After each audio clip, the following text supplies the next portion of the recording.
हरे कृष्णा। श्री प्रभुपाद की जय।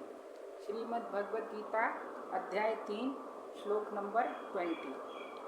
कर्मणेभिः संसिद्धिम् अस्थिता जनकादय लोक संग्रहमेवापि संपश्यन् कर्तुमर्हसि। जनक जैसे राजाओं ने केवल नियत कर्मों को करने से ही सिद्धि प्राप्त की, अतः सामान्य जनों को शिक्षित करने की दृष्टि से तुम्हें कर्म करना चाहिए।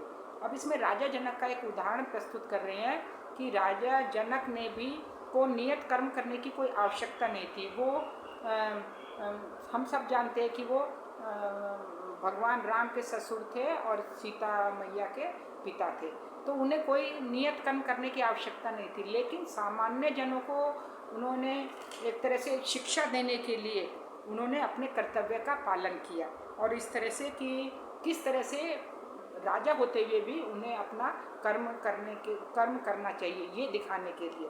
और भगवान कृष्ण हैं और जो उनके सखा थे अर्जुन, उनको भी कोई युद्ध करने की आवश्यकता नहीं थी।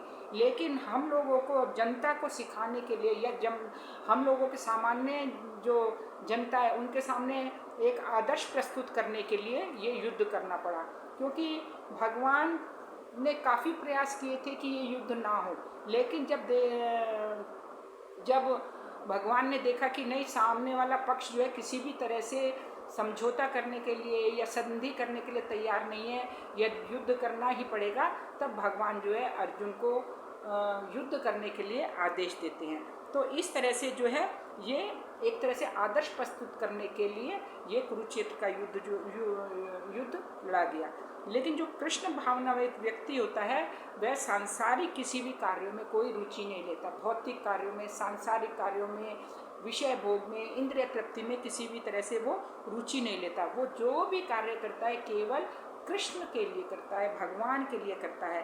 तो कृष्ण भावनावत में जो बहुत दक्ष हो गया है, या यानी जिसे बहुत काफ़ी अनुभवी हो गया है कृष्ण भावनावत में, वह अन्य लोगों को दिखाने के लिए कि किस तरह से जो भक्त होते हैं वो भी किस तरह से उनका आचरण होना चाहिए, किस तरह से उनका व्यवहार होना चाहिए, इस तरह से वो दिखाने के लिए भी इस तरह के कार्य करते हैं। तो हमें भी क्या करना है, जो कृष्ण भावनाभावित हैं उनका हमें अनुसरण करना चाहिए, तभी हम लोग भी अपने भक्ति में जो है धीरे धीरे प्रगति कर सकते हैं। हरे कृष्ण। श्री प्रभुपाद की जय।